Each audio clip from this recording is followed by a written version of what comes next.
Hey guys, it's me, Janard, and welcome back to my channel.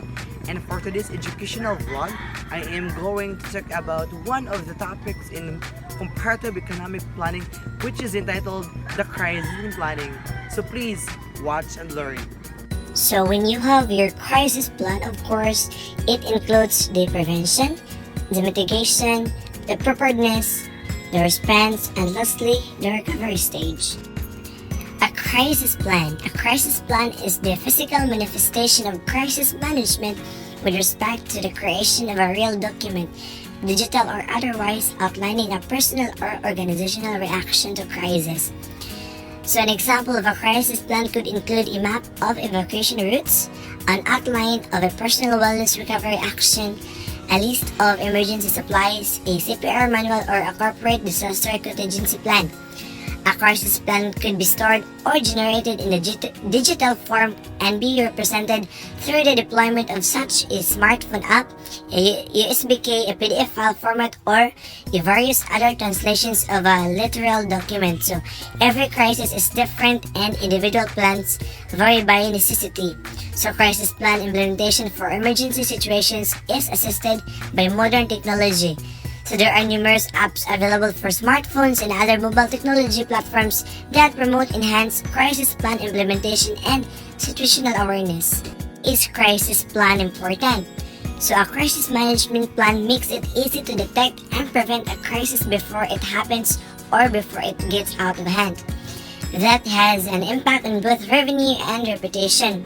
So as the name suggests, a crisis management plan or a CMP is a strategy document that describes the preparedness of a business to respond to a crisis.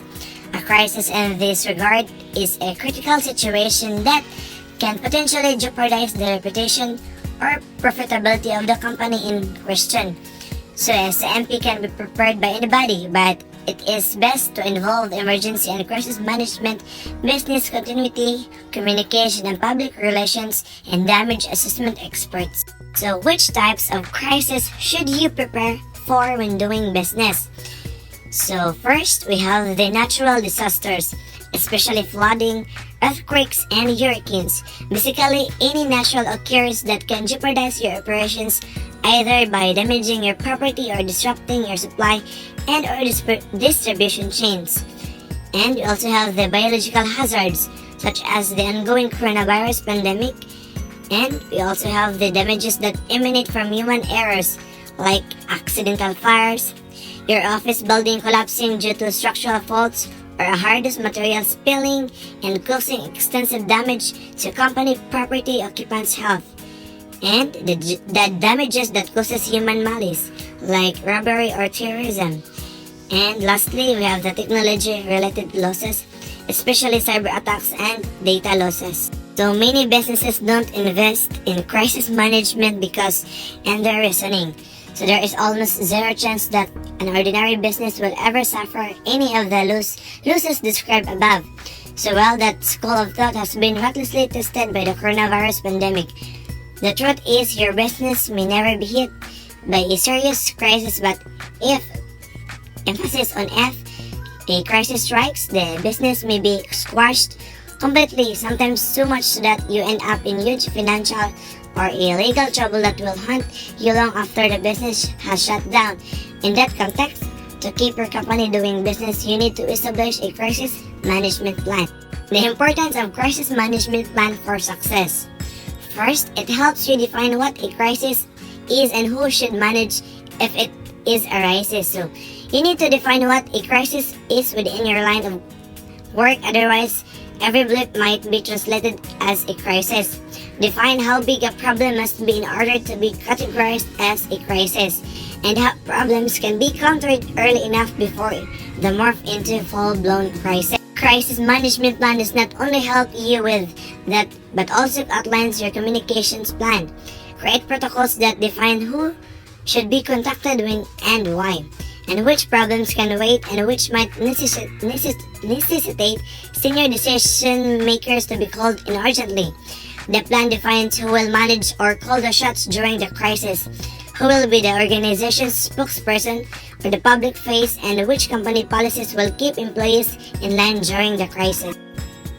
And next, it helps you keep everyone safe. Crisis management planning is the prerequisite of a crisis management. There is no way you will avoid the harsh repercussions of the crisis we described above without a foolproof contingency plan. And when the repercussions are mitigated, your employees, clients, and the public at large will have a better shot at being safe. It can minimize damages, both reputation and revenue. So a crisis management plan makes it easy to detect and prevent crisis before it happens or before it gets out of hand. That has an impact on both revenue and reputation. In terms of reputation, your company will pass a truthful and self-sufficient if it is able to communicate promptly of an impending crisis and thwart it before it inflicts untellable damages. Customers will definitely notice the quick actions you take to deal with a crisis, and that is a good for lead generation. Helps you determine who needs what information. So most crises are defined by misinformation and falsehoods. Competitors can, for example, easily capitalize on your problems to spread falsehoods about your brand both online and offline. So that is why you need a crisis management plan that outlines the communication plan that will keep the general public informed and that will encounter the falsehoods that competitors might peddle against your brand. The 4 stages of crisis. So a crisis has up 4 distinct phases. The goal of crisis planning is to move as quickly from the pre-crisis stage to the post-crisis stage. So no matter what type of crisis strikes your business, insufficient and inadequate crisis management comes at a high reputational and financial cost that will for sure be always too much for quantify. Having a proper crisis management plan beforehand can save your company, keep employees safe, safeguard your company's reputation and revenues, as well as adhere and be at par with local legal requirements. So by having such a plan, your company will be one step ahead of the crisis, and at that moment it strikes, your company will be fully prepared. Stage 1, or the prodromal pre-crisis. So this is the warning stage. So the event hasn't happened yet, and you may have not even recognized that it could happen. So this is the time when you want to assess the impact of an actual crisis could have on your company, employees, customers, suppliers, operations, and bottom line. The stage 2, the acute crisis. This is the crisis itself. So there is no turning back now. You will lose some ground, events will occur, and you may experience some damage. Ignoring the situation is not an option. The key is to control what you can as much as you can, so you can move the situation to the next stage as quickly as possible. The acute stage is the shortest of the 4 phases. The stage 3, or the chronic, the cleanup. So this is sometimes referred to as the cleanup phase. So this is either a time to breathe a sigh or of relief because you handled things well or fight your way through upheaval, financial stress, management shake-ups, and loss of customers at its worst. Bankruptcy of the loss of your business. So this period can last indefinitely if you fail to do proper planning or fail to respond properly. The last stage, or the stage 4, is the crisis resolution, or the post-crisis. This is the turning point where you can turn a challenge into an opportunity. So again, in crisis planning, the goal is to go from the first stage, the stage where a crisis could occur, to the stage where a full-blown crisis never occurred or was handled quickly and efficiently because you did your due diligence when it comes to planning. Now, the crisis intervention. So any crisis falls into 4 distinct ranges: the red range, yellow range, blue range, and the green range. So in the red range, so the events have a high probability of occurring and have a major impact on your business. And in yellow range, so the events have a major impact on your business but a lower probability of occurring.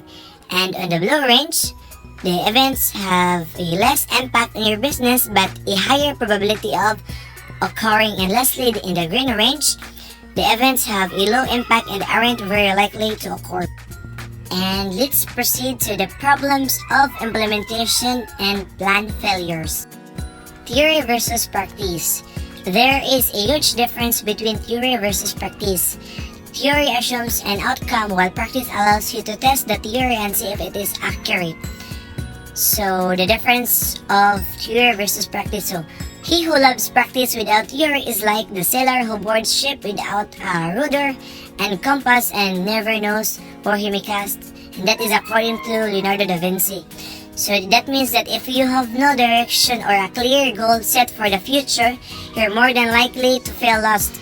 You won't know why you're putting your efforts into something and you will feel unmotivated.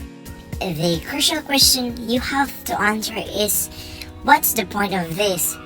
So you can learn all the technical skills you want, you can learn all the theories and understand the concept down to the core, but what's the point if you don't know what to do with it? So for example, I was taking an online course about digital marketing today. I was watching videos and answering questions and progressing fairly quickly through the course. I understood the concepts and general idea of what digital marketing was all about. It was interesting to me, but I was missing the point. They're not putting the knowledge out there for the sake of knowing. What's the point of knowledge if there isn't application? There is a huge difference between theory versus practice. So, therefore, theory assumes an outcome, while practice allows you to test the theory and see if it is accurate. So, I came out of the course knowing more about digital marketing, but did I actually put my knowledge into practice? Did I attempt to find a job that tests my knowledge and allows me to practice my skills? So to fully put my found knowledge to use, I should apply it and test for failure or success. The thing about trial by fire on the digital world is that there are usually not many repercussions. There are countless resources that offer their services for free, and the only thing you have to sacrifice is your time and effort. So when you learn something, think about the end goal in mind. Think about the big picture and how it will apply to your life. So learning isn't about memorization and definition. So I've realized that learning gets more interesting when you can apply it to a real life. Factor prices, choice of technique, and employment creation. A choice between alternative techniques of production is a major problem in the planning for developing countries. This is because a particular choice of technique of production affects not only the magnitude of employment but also the rate of economic growth.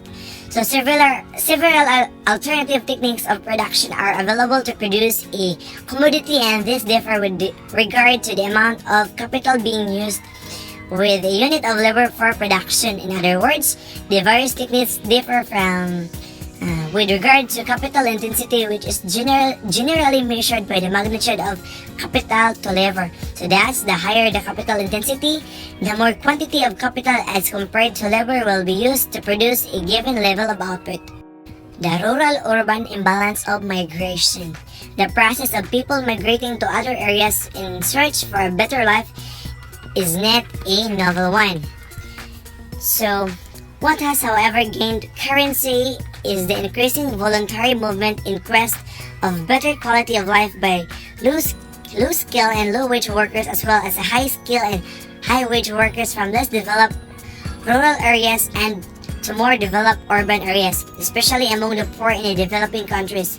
In this regard, rural-urban migration results from the search for perceived or real opportunities as a consequence of rural-urban inequality in wealth. This inequality and or urban bias in development, according to research findings over the years, results from the overwhelming concentration of wealth, assets, purchasing capacity, economic activities, and a variety of services in the urban centers, as well as the continued neglect and degradation of rural environments or areas. The last but not the least is the demand for education. We all know that education in every sense is one of the fundamental factors of development. No country can achieve sustainable economic development without substantial investment in human capital. So education enriches people's understanding of themselves and the world. It improves the quality of their lives and leads to great social benefits to individuals and society. Education raises people's productivity and creativity and promotes entrepreneurship and technological advances. In addition, it plays a very crucial role in securing economic and social progress and improving income distribution. And that's the end of my educational vlog. Thank you so much for watching, and God bless us all.